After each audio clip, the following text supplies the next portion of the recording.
Groovy.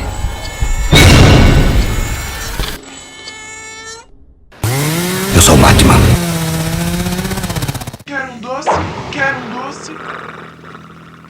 Olá galera, nesse vídeo nós vamos falar sobre erros de continuidade da franquia X-Men. Primeira coisa, o relacionamento entre Mística e o Professor Xavier é a coisa mais confusa que tem. Porque nos filmes anteriores, os prelúdios, X-Men Primeira Classe, X-Men Dias de um Futuro Esquecido, X-Men Apocalipse, a gente vê que eles são meio que próximos. Aí você vê a franquia original, X-Men 1, 2 e 3, e eles nem se falam, eles nem se olham, parece que eles nem se conhecem e não tiveram passado nenhum. A única coisa que continua igual é o relacionamento entre a Mística e o Eric. Isso não muda, eles continuam juntos. Na trilogia original dos X-Men, a gente ouve falar que os primeiros alunos do Professor Xavier foram o Ciclope, a Jean Grey e a Tempestade. Cyclops, Storm and Jean were some of my first students. Só que a gente só ouve falar do Ciclope lá pelos anos 80. Como que ele foi o primeiro aluno, então um dos primeiros alunos, se ele não aparece em X-Men Primeira Classe? O Xavier, coitado, morreu em X-Men 3, com a Jean virada no Satã, como Fênix, e voltou igualzinho em Dias de um Futuro Esquecido, que é meio que um X-Men 4, já que ele se passa depois do 3, com as consequências do filme 3. Ou seja, que consequências seriam essas? Seriam a morte do Ciclope e da Jean Grey. Eles não voltam, mas o Professor Xavier volta como se nada tivesse acontecido. Tudo bem que ele conseguiu transferir os dados da consciência dele para outro corpo moribundo na cena pós-créditos de X-Men 3. Hello, Moira. Mas como a gente já sabe na mitologia dos X-Men, ele não conseguiria ir tão longe assim sem o uso do cérebro. E lógico que quando a Jean vaporizou ele não estava usando o cérebro. Podem até dizer que ele projetou a imagem que ele tinha antes na consciência das pessoas e as pessoas enxergam ele como ele era antes, só que ele está na realidade em outro corpo.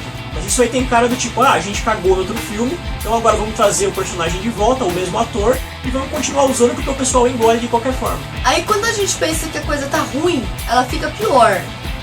Emma Frost, uma personagem legal nos anos 60 em X-Men Primeira Classe, que ela tem uns 37 anos mais ou menos, ela parece como uma criança em 1985 em X-Men Wolverine. Ela é tipo o Benjamin Button, que passa o tempo e ela fica jovem. De novo a gente vai falar a respeito do Professor Xavier. Em 1962, em X-Men Primeira Classe, ele levou um tiro e ficou paraplégico. Só que aí em um flashback de X-Men 3, a gente vê que ele vai na casa da Jean com o Magneto andando como se nada tivesse acontecido. Muitos vão dizer que ele tá andando nessa cena porque ele tá usando o soro que Hank McCoy criou e fazia ele voltar a andar. Só que se ele tivesse usando esse soro, ele não ia conseguir falar com a Jean nessa cena, e como ele fala telepaticamente, porque o soro inibe os poderes dele.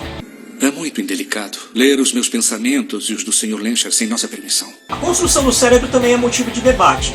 Em X-Men Primeira Classe a gente vê que o cérebro foi construído pelo Hank McCoy, o Professor Xavier veio e usou o cérebro apenas. Só que aí na trilogia original a gente vê que o Professor Xavier fala pro Wolverine que o Magneto ajudou ele a construir o cérebro. Seems to have found some way to shield himself from it because he helped me build it.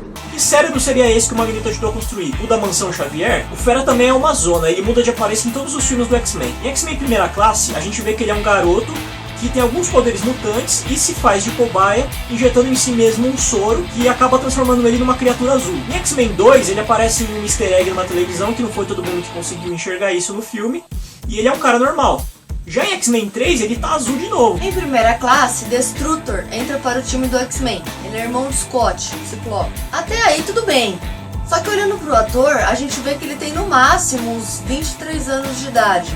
Isso nos anos 60. Então, nos anos 2000, no primeiro X-Men, ele seria mais velho que o Ciclope, que é o contrário do que está nos quadrinhos. Quando o Xavier coloca o cérebro em Primeira Classe, ele vê duas crianças que se parecem muito com o Ciclope e a Tempestade. Só que se fossem eles ali mesmo, eles teriam que ser muito mais velhos do que foi apresentado na trilogia original. E de novo o Professor Xavier. Em X-Men Primeira Classe ele conheceu o Magneto lá pela casa dos 25, 30 anos.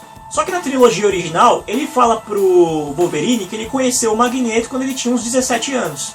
Isso não faz sentido. When I was 17, I met a young man named Eric Lensher. Esse que sabe também é meio confuso o relacionamento dele com o Logan. No X-Men Origins Wolverine, eles eram como irmãos, aí eles tiveram uma confusão, depois no final do filme ele volta e ajuda o Wolverine a derrotar o último inimigo. Só que por que na trilogia original dos X-Men eles não se lembram que eles se conhecem? Isso pode até ser meio que engolido, se você lembrar que em X-Men Origins Wolverine, no final do filme, o Logan levou uma bala na cabeça e acabou esquecendo de tudo que tinha acontecido e de todos que ele tinha conhecido.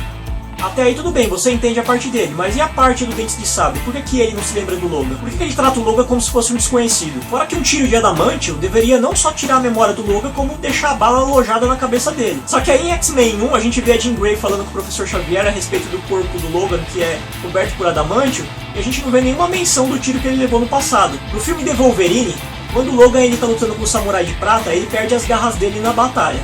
Só que aí em X-Men Dias de um Futuro Esquecido elas voltam como se nada tivesse acontecido. Em X-Men Origins Wolverine, o Ciclope ele aparece como um adolescente nos anos 80. Aí na trilogia original, nos anos 2000, ele tem no máximo uns 30 anos. Falando a respeito de Moira, em X-Men Primeira Classe ela é uma agente que tem mais ou menos uns 32 anos. Só que aí na cena pós-créditos de X-Men 3, que se passa muitos anos depois, ela também parece que tem uns 30 anos naquela cena. Ela parece que está exatamente como em 1962, só que ela deveria ter uns 80 anos em X-Men 3. Nos filmes da trilogia original, o Professor Xavier não sabe como que o Magneto está bloqueando a mente dele contra ataques psíquicos. Seems to have found some way to shield himself from it. Só que em X-Men Primeira Classe a gente já vê que o Eric já usava um capacete para esse fim. Em X-Men 3, Bolivar Trask, ele é vivido por um ator negro. Aí esqueceram isso aparentemente.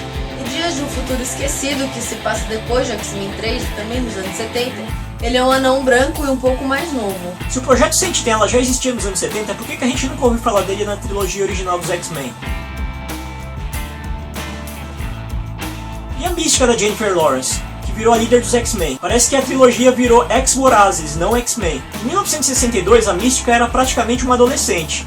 Só que aí em X-Men 3, quando ela perde os poderes, a gente vê que ela tem uns 30 e poucos anos no máximo. Como isso seria possível? De 62 até 2000 ela ter só envelhecido alguns anos. E Rebecca Romijn era a real mística, ela sempre ficava azul. Dentes de Sabre ele até que era meio inteligente em X-Men Origins Wolverine. Só que aí na trilogia original dos X-Men ele virou um tapado. E que final foi aquele em Dias de Futuro Esquecido? Quando tava tudo amarrado, com o Wolverine tendo seu destino da Arma X, vemos que era mística? Pior, nem é explicado em X-Men Apocalipse. Se você gostou do nosso vídeo, curta ele e assine o nosso canal. Até a próxima!